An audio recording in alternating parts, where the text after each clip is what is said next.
उठा के बताई तब विवाह हो शिव जी के। इतना बरतिया बढ़े कि सब जहाँ जाइए पूरा खनवा 960 हो जाए। इतना महादेव के बरतिया आजकल लेडीज जेंट्स सब बराती जाए। जय हो। तो सही बात लगी जब सुगवा शनिचर पहुंचे तो काहे नहीं खत्म हो।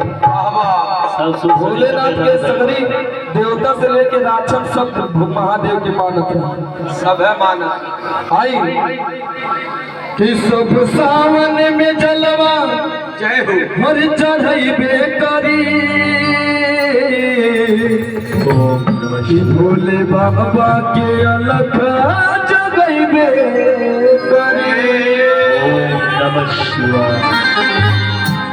कि जबल धरती पे चंदा सूरज रही तबल बोलबम के नारा सुनाइबे।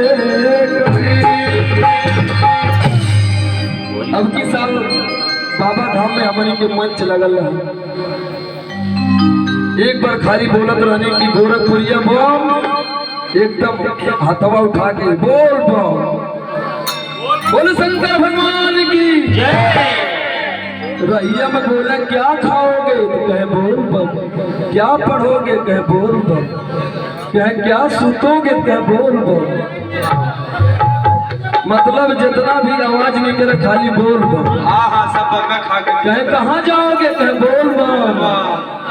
बोल शंकर भगवान की जय। और ये ना छपर ना छानी और सब कहे लाया घड़े दानी जेके नाचे को तैयार हो जाए एक बार बियाह होई ठीक ना। जय हो। अरे ना कुर्ता ना धोती असर बहे गंगा पानी अरे पेलन गाजा खैली बेल पातिया हो डम डम अरे डमरू बजावे हमारी जोगिया। बोले शंकर भगवान की जय हो।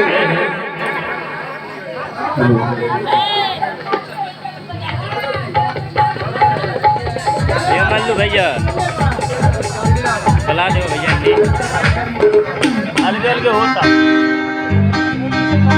Hello I one two three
तो ऐसे साधन आए वहाँ नाचत गावत जाए पड़ा। हाँ हाँ तनी खड़ा हो जाए सगरी लोग यार से कंजूसी नहीं करे बस सब के हुक्म।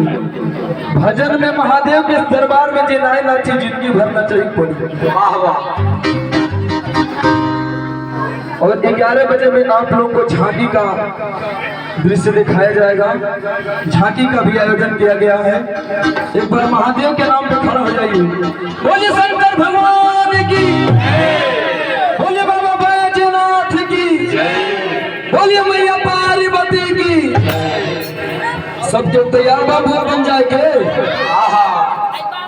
बेटा हम लोग गलियों में चलते ए पढ़ू बुढ़िया कहाँ बा हो? दाऊदा भरे दिया सुपरियो के ले ला तरी सीधा पिसान लेके चला महादेव के मनाए के बाद कहे के बाद अरे ना छपर ना छानी सब काहे लग घर जाते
अपना रे हाथे भस्मासुर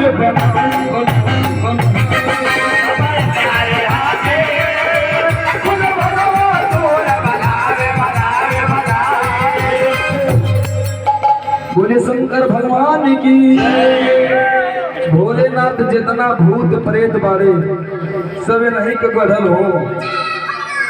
काहे से भोलेनाथ भस्मासुर के भोले ही नाथ बनोगे रहा दूसर के हो ना।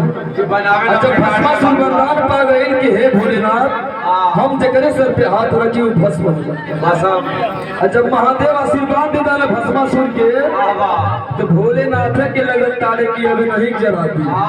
पहले टराई कहे के बाद पहले टराई नहीं पहले बेटा कि बाबा अपना रे हाथे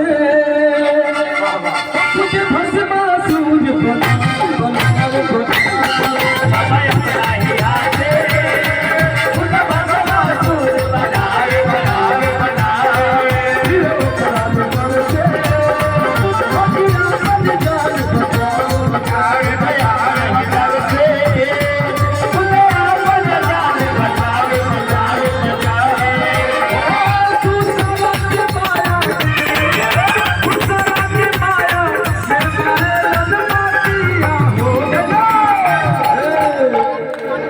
ऐसे क्यों मिजाजे ना बना तो देखा तो नहीं।